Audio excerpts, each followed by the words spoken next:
আদম ও হাওয়া আলাইহিসসালাম জান্নাত থেকে মাটির পৃথিবীতে। সৃষ্টির প্রথম মানুষ হজরত আদম আলাইহিসসালামকে সৃষ্টির পর আল্লাহ তাআলা তাকে বললেন, হে আদম, তুমি জান্নাতে বিচরণ করতে থাকো। আল্লাহর নির্দেশ মতো আদম আলাইহিসসালাম জান্নাতের নিয়ামত ও সৌন্দর্য উপভোগ করতে লাগলেন। কিন্তু জান্নাতে তিনি একাকিত্ব অনুভব করছিলেন। আল্লাহ তাআলা আদম আলাইহিসসালামের একাকিত্ব অনুধাবন করে তার জন্য একজন সঙ্গী সৃষ্টি করার ইচ্ছা করলেন। আল্লাহ তাআলা আদম আলাইহিসসালামের পাঁজরের হাড় থেকে বিশেষ প্রক্রিয়ায় তার সঙ্গিনী হজরত হাওয়াকে সৃষ্টি করলেন, যাতে তাদের দুজন এবং তাদের পরবর্তী প্রজন্মের নারী ও পুরুষের মধ্যে প্রীতি ও ভালোবাসার বন্ধন সৃষ্টি হয়। একদিন আদম আলাইহিসসালাম জান্নাতের একটি সুশোভিত বাগানে ঘুমিয়েছিলেন। ঘুম থেকে জেগে তিনি দেখতে পান তার পাশে অনিন্দ্য সুন্দর একজন নারী বসে আছেন। আদম আলাইহিসসালাম অপরিচিত এই নারীকে দেখে অবাক হয়ে জিজ্ঞেস করলেন, তুমি কে? তোমার পরিচয় কি? নারীটি বললেন, আমি একজন নারী। আল্লাহ তাআলা আমাকে আপনার জীবনসঙ্গিনী হিসেবে সৃষ্টি করেছেন। আদম আলাইহিসসালাম আবার জিজ্ঞেস করলেন, তোমাকে কেন সৃষ্টি করা হয়েছে? নারীটি বললেন, যাতে আপনি আমার সঙ্গলাভ করতে পারেন এবং প্রশান্তি লাভ করতে পারেন। এই নারী ছিলেন হাওয়া আলাইহিসসালাম, পৃথিবীর প্রথম নারী, পুরুষের ভালোবাসার আধার হিসেবে যাকে সৃষ্টি করা হয়েছিল। পুরুষ যখনই ক্লান্তি, ব্যর্থতা ও হতাশার গ্লানির মধ্যে ডুবে যায়, তখন এই নারী তাকে কখনো মা, কখনো স্ত্রী, কখনো মেয়ে বা বোন হিসেবে মমতা ও ভালোবাসার বাঁধনে জড়িয়ে রাখে।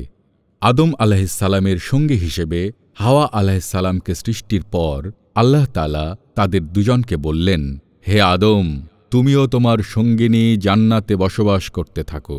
যেখানে ইচ্ছা ঘুরে বেড়াও এবং যা ইচ্ছা খাও। এখানে তোমরা পানাহার, রোদবৃষ্টি, পোশাক পরিচ্ছদের কোনো সমস্যায় পড়বে না। তবে ওই নির্দিষ্ট গাছটির কাছে যেও না এবং সেটির ফলও খেও না। সূরা আরাফ, আয়াত ১৯। মনে রাখবে, ইবলিস শয়তান কিন্তু তুমি ও তোমার সঙ্গিনীর প্রকাশ্য শত্রু। সে নানাভাবে প্ররোচিত করে তোমাদের জান্নাত থেকে বের করে দেওয়ার চেষ্টা করবে।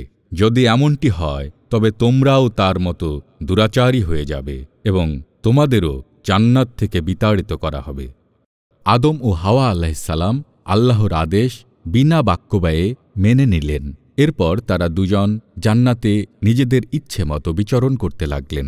ওদিকে ইবলিস শয়তান সুযোগ খুঁজছিল কিভাবে আদম ও হাওয়াকে ধোঁকা দিয়ে আল্লাহর নাফরমানি করানো যায়। আদমের কারণে আল্লাহ যেহেতু তাকে অভিশাপ দিয়ে জান্নাত থেকে বিতাড়িত করেছেন, এজন্য সে সুযোগ খুঁজছিল যে কোনো উপায়ে তাদেরকেও জান্নাত থেকে বিতাড়িত করতে। অবশেষে একদিন সেই সুযোগ চলে এলো। ইবলিস সুন্দর ছদ্মবেশ ধারণ করে এসে আদম ও হাওয়াকে বলল, হে আদম, আমি তোমাকে এমন একটি বৃক্ষের কথা বলবো যেটির ফল খেলে তোমরা অমর হয়ে যাবে।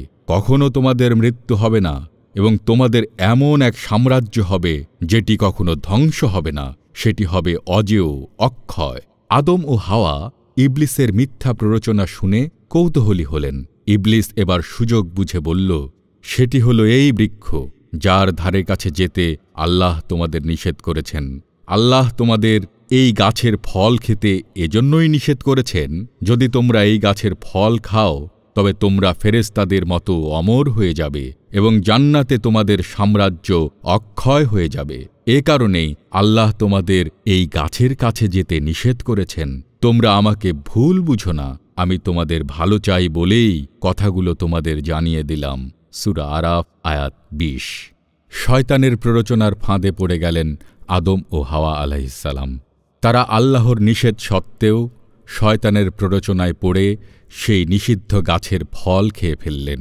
ফল খাওয়ার সঙ্গে সঙ্গে তাদের দুজনের শরীরের পোশাক খুলে গেল এবং তারা উভয়ই নগ্ন হয়ে পড়লেন। আদম ও হাওয়া লজ্জিত হয়ে গাছের পাতা দিয়ে নিজেদের লজ্জাস্থান আড়াল করার চেষ্টা করতে লাগলেন। আদম ও হাওয়া আলাইহিসসালাম কোন গাছের ফল খেয়েছিলেন? কোনো কোনো রেওয়ায়াতে এসেছে আল্লাহ যে গাছের ফল খেতে নিষেধ করেছিলেন সেটি ছিল গম গাছ, কেউ বলেছেন খেজুর গাছ, কেউ বলেছেন জয়তুন গাছ, আবার কেউ বলেছেন সেটি ছিল আঙুর অথবা আপেল গাছ। তবে কুরআন ও হাদিসে নির্দিষ্ট কোনো গাছের কথা উল্লেখ করা হয়নি। আদম ও হাওয়া আলাইহিসসালাম নিজেদের কৃতকর্মের ফলে যখন লজ্জা নিবারণে ব্যস্ত, তখন আল্লাহ তাআলা তাদের ডেকে বললেন, আমি কি তোমাদেরকে এই গাছের কাছে যেতে নিষেধ করিনি এবং বলিনি যে শয়তান তোমাদের প্রকাশ্য শত্রু? তোমরা নিজেরাই নিজেদের অধঃপতন ডেকে এনেছ।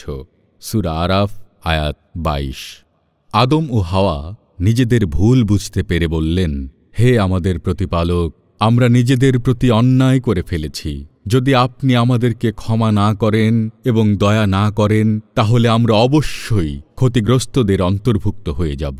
সূরা আরাফ আয়াত ২৩। আল্লাহ তাআলা তাদের তওবা কবুল করলেন এবং তাদের ক্ষমা করলেন। তবে শাস্তিস্বরূপ তিনি আদম ও হাওয়াকে পৃথিবীতে পাঠিয়ে দিলেন। তিনি আদমকে সম্বোধন করে বললেন, তুমি ও ইবলিস তোমরা একে অন্যের শত্রু হিসেবে এখন থেকে পৃথিবীতে নেমে যাও।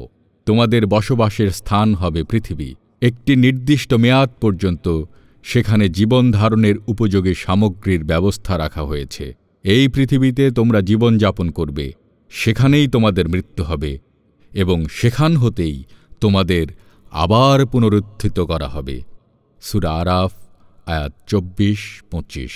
এভাবেই আদম ও হাওয়া আলাইহিসসালাম জান্নাত থেকে পৃথিবীতে অবতরণ করেন এবং তাদের মাধ্যমে আল্লাহ তাআলা পৃথিবীতে মানুষের বসতি স্থাপন করেন।